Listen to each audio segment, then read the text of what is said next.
Como que é feita a contribuição dos segurados do regime geral da Previdência Social?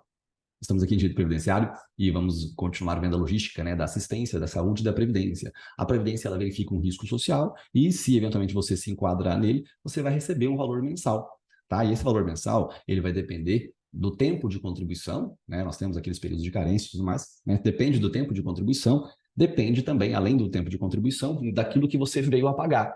E o que você vai pagar é de acordo com aquilo que você recebeu. Só que tem alguns tetos, alguns limites, né? Por exemplo, existe o teto máximo e o teto mínimo. Não adianta você contribuir abaixo de um salário mínimo, na logística, né, de abaixo de um salário mínimo, porque senão não vai contar como um tempo de contribuição.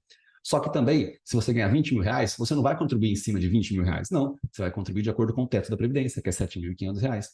O teto da Previdência ele é levado em consideração de direito de trabalho para algumas coisas. Lá, né? Você tem um trabalhador hipersuficiente, que são 2 tetos mais diploma, tem 40% do regime geral da Previdência também, que dá direito à gratuidade da justiça. Então, existe um teto. O teto da Previdência ele é importante para você contribuir.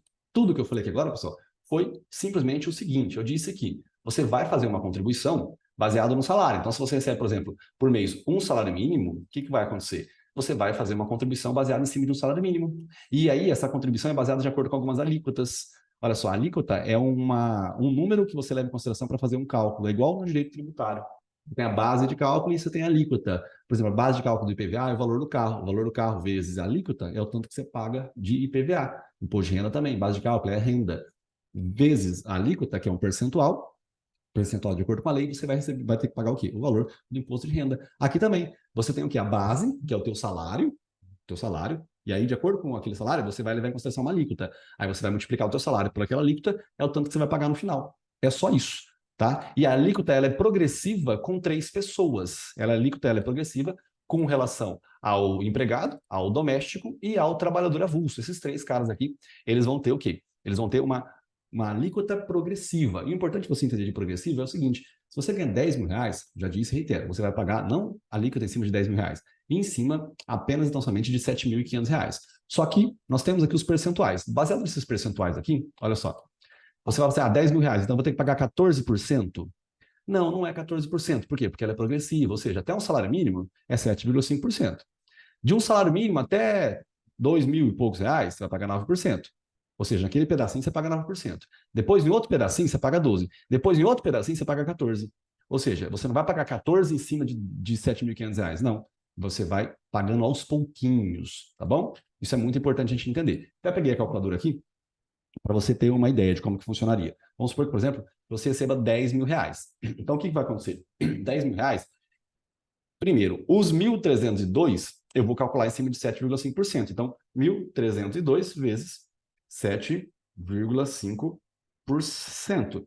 Eu vou contribuir com R$ 97,00, R$ 97,65.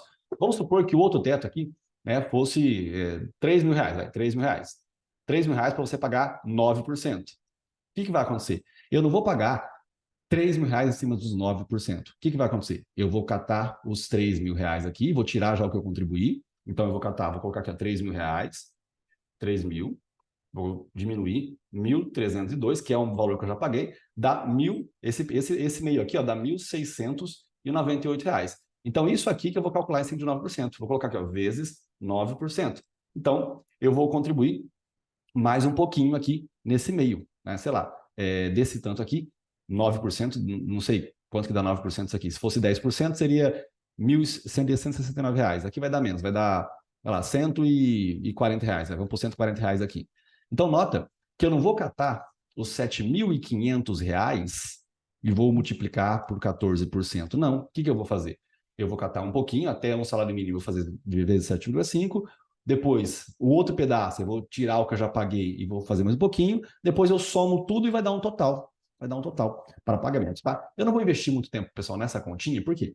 Porque o que importa não é a continha. O que importa é você entender que para 3 tipos de contribuintes, nós vamos ter o escalonamento, né, a logística da alíquota progressiva. Tá, isso é bem interessante, porque antes da emenda constitucional número 103, número de 2019, não tinha essa progressividade. Tá? Hoje tem essa progressividade. Então, para esses contribuintes, aqui, nós temos essa lógica. Olha só, a contribuição do segurado empregado, inclusive doméstico e trabalhador avulso, é feito o cálculo baseado nessa alíquota progressiva. Aqui não está tão atualizado, mas é assim que a gente entende, tá bom? Agora nós temos aqui também, ó, a contribuição dos segurados, contribuinte individual e o facultativo. O facultativo, você tem, por exemplo, a sua mãe que trabalha na sua casa, se ela quiser contribuir para aposentar.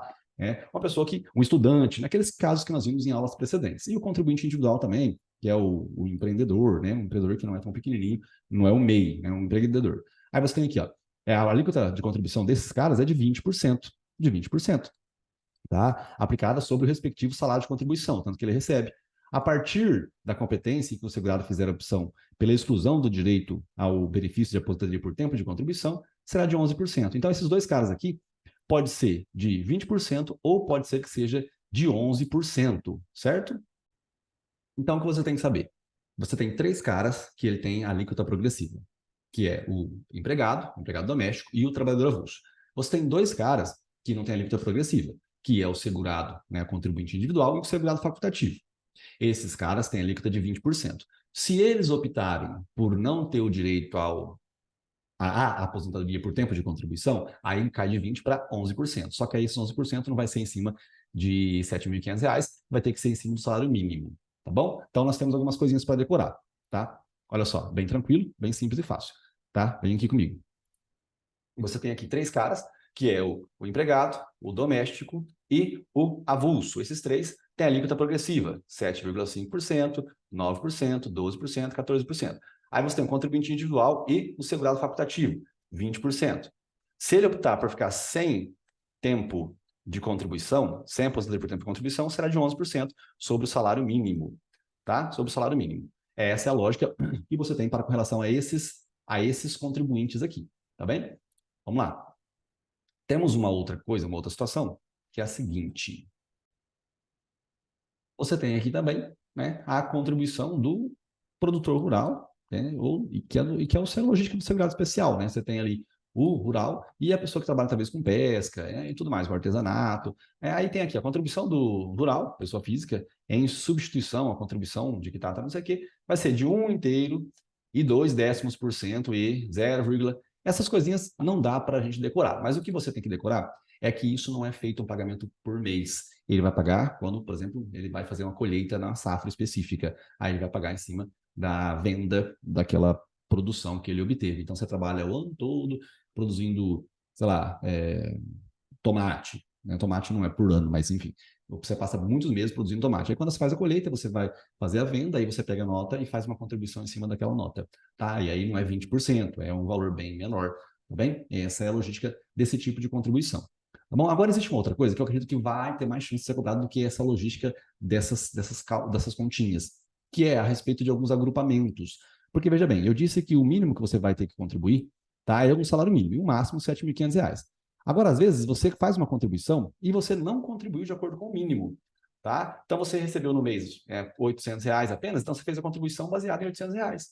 Então, você fez aqui, você tem o mês de janeiro, você tem o mês de fevereiro, o mês, né, de março, você tem o mês de abril, de maio, de junho, tá? E aí tem mês que você recebe bastante, 800, aqui você recebe R$ 2.000, aqui você recebe, sei lá, R$ 3.000, aqui você não recebe nada, aqui você recebe R$ 300, certo? E aí vai variando, né? Então, qual que é o contexto? O contexto é, quando você contribui em cima do mínimo, que eu falei que o teto, né, o teto mínimo que tem é um salário mínimo, então você vai ter aquele tempo como contribuição, vai ser levado em consideração como contribuição. Se você olhar aqui, eu só vou ter direito de levar como tempo de contribuição somente nesses dois casos, ó, somente em fevereiro e somente em março.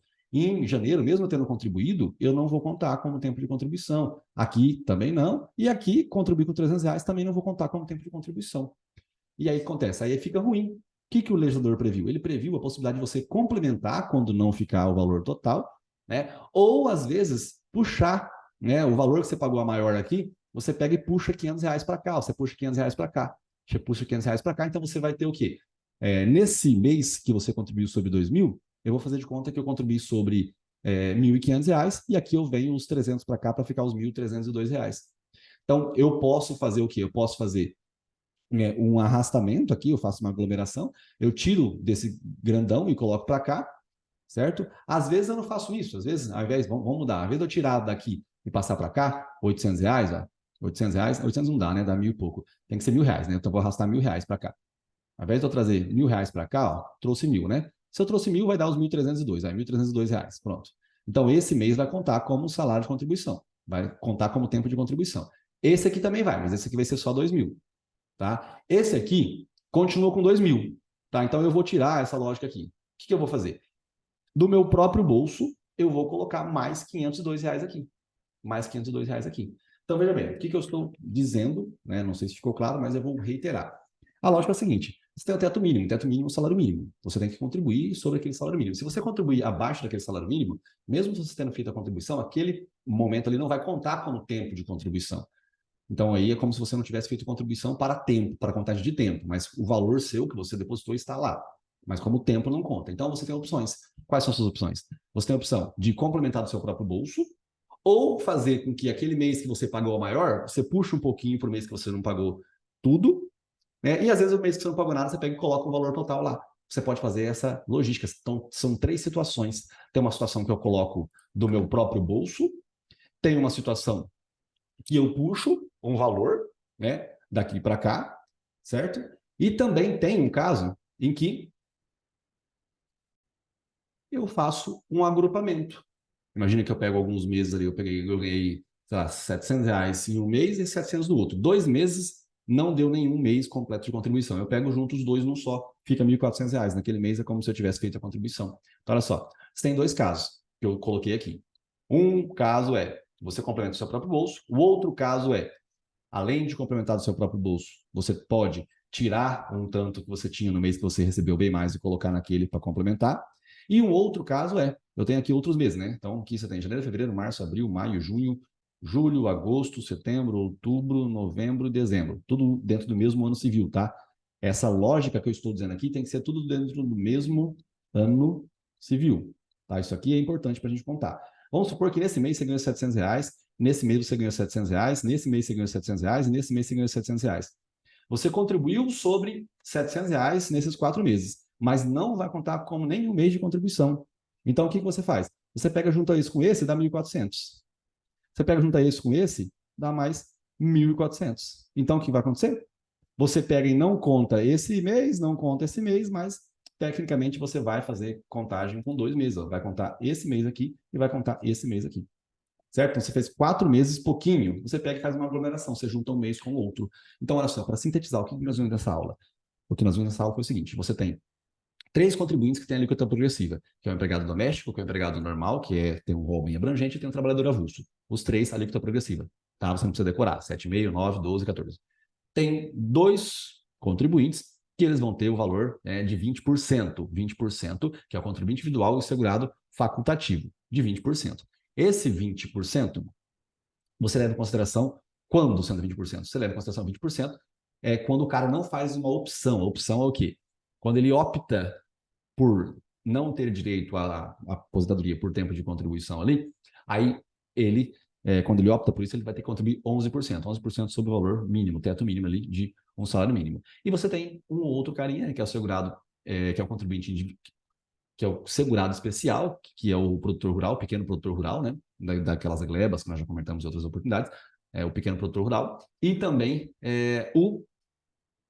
o pescador, artesanal, tal, o segurado especial, ele vai fazer a contribuição de acordo com a venda bruta dele. Então, ele trabalhou lá por 3 ou 4 meses, ele não vai ficar contribuindo por mês, ele vai continuar sendo segurado, né? Mesmo não contribuindo por mês, mas ele vai, no final, a hora que ele pega e vende o tomate dele, ele pega a nota fiscal, vai lá e vende. Então, você tem essa logística dessas alíquotas desse pessoal. E você tem uma outra coisa, que é o seguinte, que é a contagem do tempo de contribuição. Então, às vezes, o cara faz a contribuição, mas aquela contribuição não conta como tempo de contribuição. Ele só colocou um valor lá.